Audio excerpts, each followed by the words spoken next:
If you didn't see, comedian and political commentator Jon Stewart, who formerly hosted Comedy Central's The Daily Show, returned last month with a new show titled The Problem with Jon Stewart. Once more, Hitler! By the way, do you think that's how Hitler started? They really like chanting the name Hitler. All right, here's how. Shit's getting dark fast, isn't it? So now, based on the comment sections on these clips online, it's clear that there's a segment of people who are overjoyed at his return. But not just because it's a friendly face we haven't seen in a while, but because it's a sign of political hope. One comment reads, "I love that Jon Stewart is back. I hate that there was a need for him to come back." What is that need that Stewart's return is satisfying? Obviously, American politics have only gotten more tumultuous in the past 6 years, and there's no shortage of charlatans and grifters offering us unequivocally wrong and misleading information. But what can Jon offer us to deal with that? Or maybe more importantly, what can he offer to deal with systemic inequality? Well, let me first say that I grew up watching The Daily Show. Rather than coming out of some far-left group or something, I was politicized before Bernie by following Jon's takedowns of media figures and politicians. I found his program useful, as I'm sure others did as well, because it helped me develop a critical perspective on politics. And the point was to see through the partisanship and the media spin and find the aspects of politics that actually affected people's lives. Or, in Stewart's words, I learned to spot the bullshit. I think that was useful, but I also think it was fatally flawed. And the diagnosis of what's wrong with society would typically redound to something like, there are partisan red versus blue divides that are really not worth getting heated over. This was epitomized in 2010's Rally to Restore Sanity and/or Fear, which included such horribly dispiriting signs as this. It reads, "What do we want? Moderation. When do we want it? In a reasonable time frame." Or this, protest signs are, wait, hold on, let me get this right. "Protest signs are an ineffectual means of communicating my nuanced views on a variety of issues that cannot be reduced to a simple, pithy slogan." And then there's this. "I disagree with you, but I'm pretty sure you're not Hitler." Jon was recently reminded of the rally on his new show, and he seemed to offer some reflections. In Venezuela, we were at our best when we had millions of people mobilized on the streets demanding their rights. And I think the biggest challenge is to sustain that. You know, you, Jon, you've had experiences with different causes. I remember your march, I think it was against insanity or something along those lines. Yeah, we won. Well, for me, everything's worked out pretty good. It's a great example. You know, in that single moment, you mobilized, I don't know how many hundreds of thousands of people. Right. But at the end of the day, to get high in a field. Well, I mean, yeah, but exactly. So how do you sustain that so people understand that being present makes a difference? It actually creates an impact. Right. When the other things. It's energy at the local level. That's what I learned in the 9/11 fight. It's energy at the local level. So I'm happy to hear him say that politics needs energy on the ground. It's really just something that's pretty elementary to doing any kind of progressive mass action. But the classic Jon Stewart way of doing politics isn't mobilizing people. It's raising awareness. And through a clever use of jokes, and I will say, with a much better sense of humor than literally anyone else doing this today, the point of every episode of The Daily Show was to highlight the hypocrisy of some bad actor to show that he or she really doesn't have your best interests at heart. For if we know truly what motivates these people, then, the argument goes, then we can expose and undermine their appeal. This argument didn't end when Jon left TV. Perhaps his greatest prodigy, the one who picked up the media project The Daily Show started and pushed it to a whole new level, is John Oliver.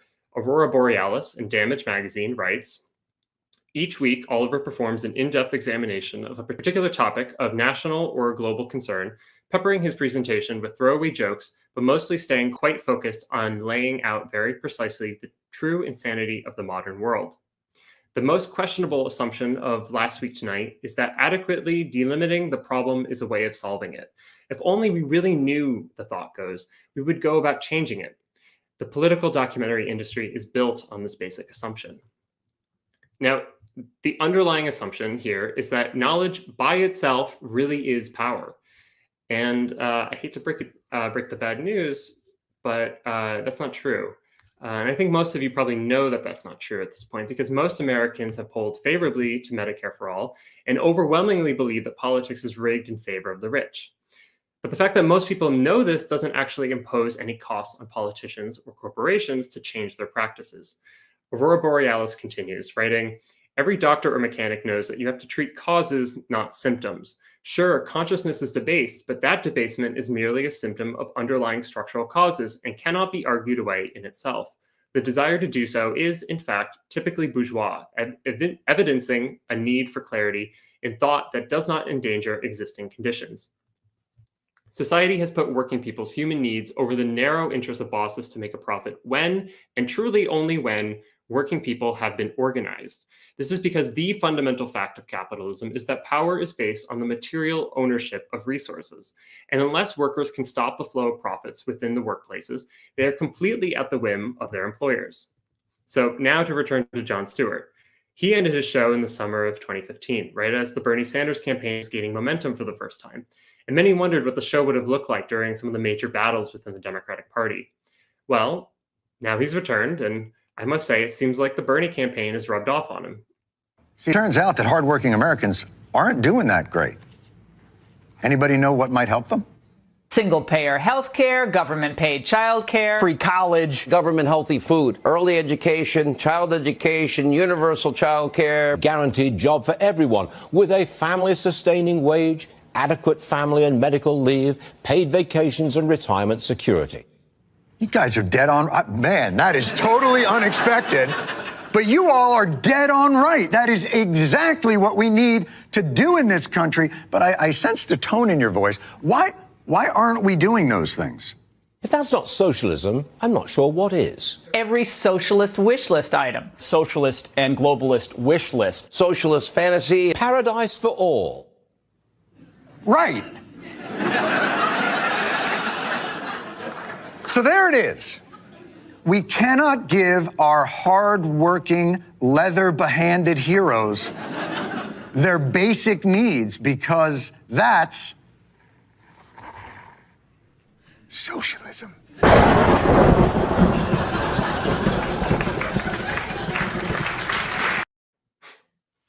So it looks like John heard the good news about democratic socialism. He's now probably a Bernie bro.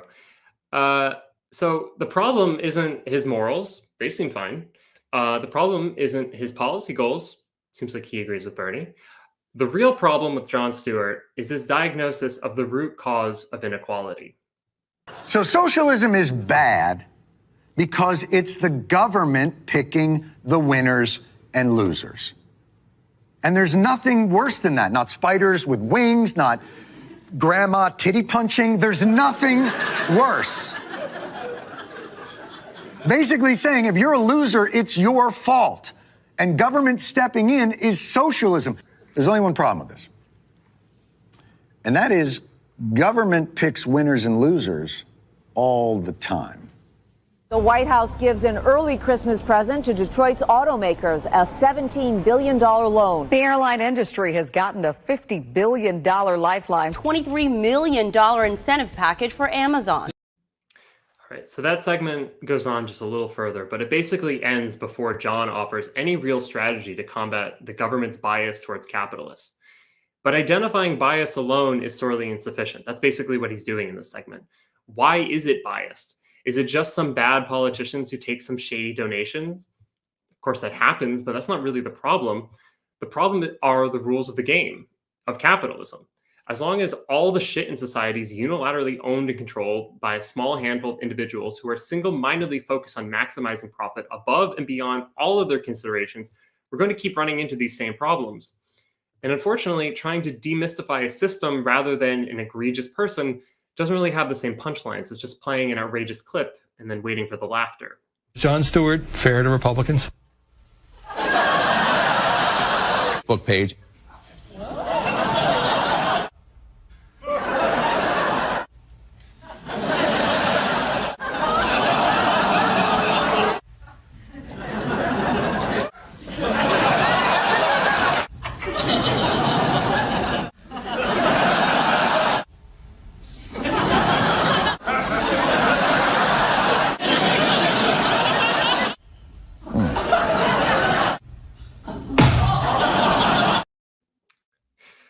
One last time, Aurora Borealis critiques this by writing, He should have found the prejudgment of his clips by his audience to be disconcerting.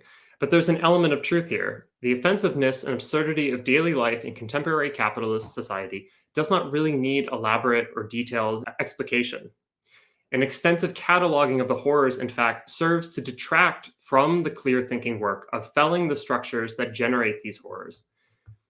So let's hope that Jon has learned the limitations of the old approach, but actually, more importantly, let's not place any hope in Jon at all. Our prospects for a world that better meets working people's needs will not depend on a better media ecosystem. Rather, it'll rely on working people organizing themselves into democratic organizations that multiply their collective power. It will only be through institutions like unions, parties, and independent membership-based political orgs that workers will see a significant shift in their life and the power of capital really challenged.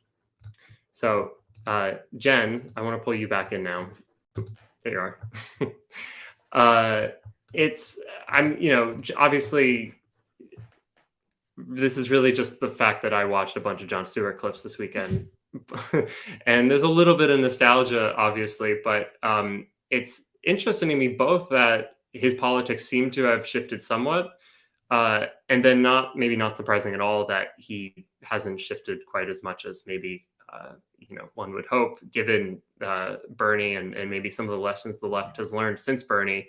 I don't know. I should confess that Cale sent me some of the clips that he had been going through, in addition to all of the good ones that he pulled for this segment. There were also some, I think, pretty, tooth-gritting, cringe-worthy, ultra-woke clips as well, which I guess is also going to be part of this new show. I haven't seen any of it other than the clips that you sent me. So I think that, honestly, there's two things. One is what you said, that obviously, any amount of kind of pro-Bernie drum beating from the media is, of course, welcome, but at the same time, insufficient. And then the other thing is, because it is the mainstream media, there is always going to be this other element that I think kind of tempers the pro-Bernie sentiment, which is the, more annoying clips that you had sent me, which we don't have any to show for you today, but they're there. Unfortunately, it seems like the kind of configuration that he's ended up in, after Bernie, basically, is kind of woke progressivism. This let's do the Bernie economic platform, but then let's either wrap it around with kind of more woke, more kind of academic language, or still there's some clips on there that are just really upsetting, because it's these short things where it's we're going to talk about what it's like to be oppressed, and it's someone yelling at the audience don't you know black people? Yeah, black people have been oppressed for 400 years. Quit your complaining. And it's okay, obviously, the history of American racism and of slavery, of Jim Crow, these things are horrible and terrible. And sure, we obviously should be talking about them more, and we should be studying them more. But if you are actively thinking politically, again, in the way that we were just talking about with your segment, you don't win people over by saying you're not feeling all right. You feel society's rigged against you. Screw you. You don't know anything. Someone else has it way worse than you. What do you have? What do you need in society? Why are you complaining?